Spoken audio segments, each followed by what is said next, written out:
بسم اللہ الرحمن الرحیم۔ حق اللہ وائس کے ناظرین السلام علیکم۔ حضرت شیخ ابو بکر بن حمامی ایک کشف و کرامت ولی اللہ تھے، لیکن شریعت کے معاملے میں کبھی کبھار کوتاہی کر جاتے۔ ایک دفعہ کا ذکر ہے کہ وہ جامع مسجد در صافہ میں بیٹھے ہوئے تھے کہ اسی سمے حضرت شیخ عبد القادر جیلانی رحمت اللہ علیہ وہاں تشریف لے آئے۔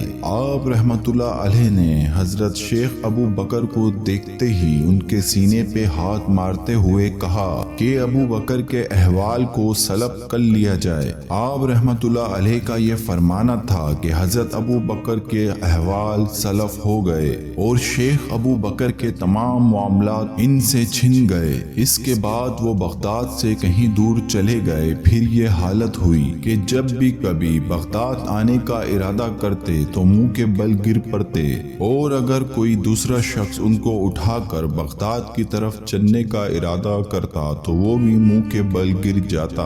اس صورتحال کو ایک عرصہ گزر گیا، مگر حالت جوں کی تو ہی رہی۔ آخر ایک دن شیخ ابو بکر کی والدہ ماجدہ حضور غوث اعظم رحمت اللہ علیہ کی خدمت میں حاضر ہوئیں اور روتے ہوئے حضرت شیخ عبد القادر جیلانی رحمت اللہ علیہ سے اس خواہش کا اظہار کیا کہ میں اپنے بیٹے سے ملنا چاہتی ہوں، مگر جب بھی میں اپنی اس خواہش کو علمی جامہ پہنانے کے لیے اپنے بیٹے کے پاس جانے کا ارادہ کرتی ہوں تو میں بھی گر پڑتی ہوں۔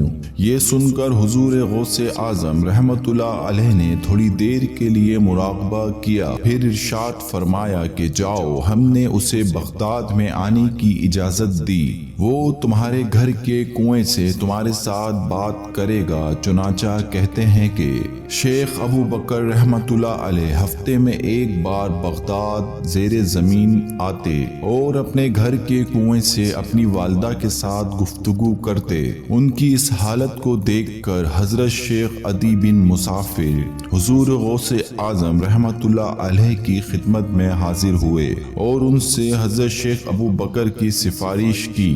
آپ رحمت اللہ علیہ نے شیخ ابو بکر کو معاف کرنے کا وعدہ فرمایا۔ تو پھر حضرت شیخ ابو بکر رحمت اللہ علیہ اور حضرت مظفر جمال رحمت اللہ علیہ آپس میں دوست تھے، اور ایک مرتبہ اللہ پاک کی بارگاہ میں التجا کی کہ یا اللہ، میرے بھائی شیخ ابو بکر کے سلب شدہ حالت کو ٹھیک فرما دے۔ غیب سے ندا آئی کہ اس کے احوال میرے ایک ولی حضرت شیخ عبد القادر جیلانی کے کہنے پر سلب ہوئے ہیں کہ تم میری طرف سے حضرت شیخ عبد القادر جیلانی کے پاس جاؤ اور ان سے کہو کہ تم اللہ پاک کے صدقے ان کو معافی دے دیجئے، اور میں نے شیخ ابو بکر کو معاف کر دیا ہے، اور تو بھی اس سے راضی ہو جا۔ حضرت مظفر جمال رحمت اللہ علیہ نبی کریم کی زیارت سے بھی مظفر ہوئے تو حضرت محمد مصطفیٰ صلی اللہ علیہ وسلم نے بھی ان سے فرمایا کہ میرے نائب کو جا کر کہو کہ شیخ ابو بکر کی حال کو لٹا دو، اور کہنا کہ چنانچہ یہ تمہارا ذاتی غصہ نہیں تھا، بلکہ میری شریعت میں کوتاہی کی وجہ سے ایسا ہوا، میں نے اسے معافی عطا کر دی۔